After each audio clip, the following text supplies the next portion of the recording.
We're now just a couple of weeks away from one of the most expensive LEGO launch days in history, with almost £5,000 worth of new sets scheduled to release on August the 1st.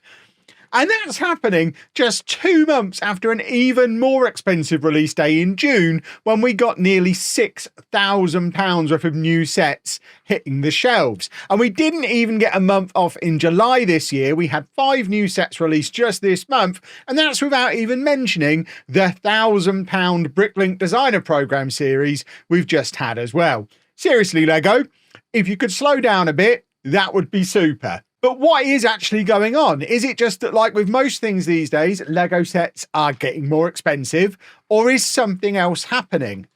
In my capacity as a nerd, I've taken it upon myself to dig through some numbers, and I think what I found out might just surprise you.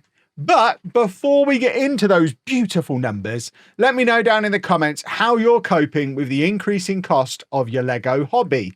Are you buying less, spending more, sacrificing other things, or maybe just falling out of love with LEGO as a result of all this? I'm really keen to hear your thoughts on this, and might even use the comment section from this video as the basis for a follow-up video. So make sure you subscribe to the channel so you don't miss out on that and all of my other LEGO content. But now, those numbers. And we're going to start off by looking at the sheer volume of sets that LEGO pump out nowadays. Back in the year 2000, LEGO released around 330 core sets over the course of the entire year. Fast forward to today, and they're churning out over 700 sets each year. That's more than double the number of sets. So yeah, if you're trying to stay up to date, good luck with that. LEGO has essentially turned collecting into a full-time job, and your wallet feels it. My wallet certainly feels it. And it's not just the quantity of sets they're releasing, it's the complexity of them as well. Again, back in 2000, the average LEGO set had 113 pieces. They were small builds, a quick little burst of fun that was affordable and very much targeted at kids. Now, we're looking at nearly 500 pieces per set on average.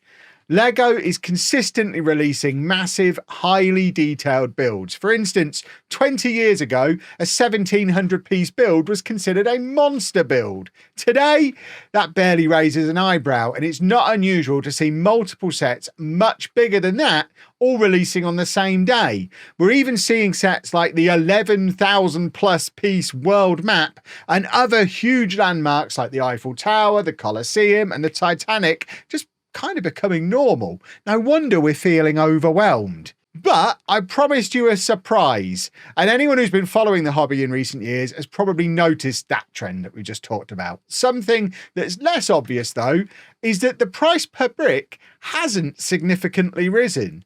In fact, adjusted for inflation, the average LEGO brick is cheaper today than it was 2 decades ago. Today, the average price per brick has dropped to about half that. So believe it or not, LEGO isn't really gouging us here, despite how it might feel every time we check out at the LEGO store. And no matter how many of you try and tell me otherwise down in the comments section.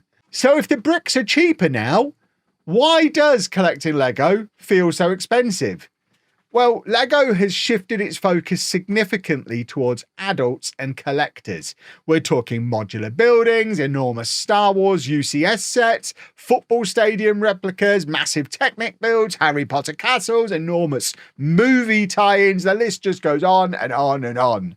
These premium sets command premium prices, often costing hundreds of pounds each. And LEGO is releasing far more of these collector-focused sets every year. And this means that the overall cost of keeping up with LEGO has skyrocketed. It's not uncommon for a single year's worth of releases to total around £30,000, and it's likely to end up even higher than that this year. Which means that, unlike in the past, these days, keeping up with LEGO releases has become nearly impossible financially for basically everyone. Gone are the days when being a completionist was even remotely achievable. And that's not necessarily bad, because it is nice to be able to pick and choose and know that whenever you fancy a new set, you can nip down to the LEGO store and there'll likely be plenty of stuff in there that you want and you don't already have. But but it can feel frustrating to not be able to get everything that you want. In fact, I've got a video coming out next week where I'm going to try and reduce my currently £2,000 August released wish list down to something I can actually afford to buy. And I know I'm going to have to make some tough decisions about what to buy and what to leave behind. For me personally, that means prioritising certain themes, like stuff for our Lego City, and reluctantly skipping some of the others. And I am forever grateful that I'm not into Star Wars, Lord of the Rings, or big cars, because it does make things a little simpler when I'm whittling stuff off of a shopping list. Another strategy we're seeing creators adopt is second-hand buying or waiting for discounts and sales. Definitely smart moves if you want to stretch your Lego budget. And in fact, I've said in videos before that unless you are a content creator relying on being first to review new sets to pay your rent, there's really no reason to buy any Lego sets for full price on launch day, or ever for full price at all, really. They'll always be available for at least a year, usually much longer, and they'll always be within that year double points days, good gifts with purchase, or discounts to soften the blow when you do eventually get round to buying a set. But these kind of workarounds kind of just highlight how expensive Lego collecting has truly become, because we're having to think about doing stuff like that. And Lego themselves are aware of all this. They've actually acknowledged that average set prices haven't dramatically increased, even though it might feel like they have. But in reality, the number of expensive £200 plus sets has increased massively, and they've just increased the number of £8.99 filler sets along with it to balance things out and keep the average set price low. It's one of the reasons why the number of sets released each year has doubled. And let's face it, it is those high-end sets that are the most appealing, and there are loads more of them than there ever has been before. The reality is Lego know exactly what they're doing, and it's working. Which I guess brings us back round to, is it a good thing or a bad thing? Because I acknowledge we'd all like to spend less on Lego, but do we want to achieve that by going back to a world where 2,000 plus piece sets are a rare exception rather than the norm? Because ultimately, Lego could help people spend way less on Lego tomorrow by just announcing they're never going to make another Star Wars UCS set. And can you imagine the reaction if they did that? The problem's a complicated one, and I don't think it has an easy solution. As adult collectors, we want more detail, we want bigger sets, and we want more of them. But we still want to pay the prices we paid for the smaller, simpler sets when we were younger. And I know some people will react by just yelling that Lego need to make the big fancy sets cheaper. But with that price per piece lower than it's ever been in history, how much lower can we realistically expect them to be able to go? And are you willing to sacrifice detail, build experience, maybe printed instruction manuals just to get there? I don't think there is an easy solution, and if we want to continue living in a world where there's Lego sets for everyone and more choice than we've ever had before, we might just have to accept that the price we pay for that as collectors is that we might not be able to get everything. But enough about what I think. What about you?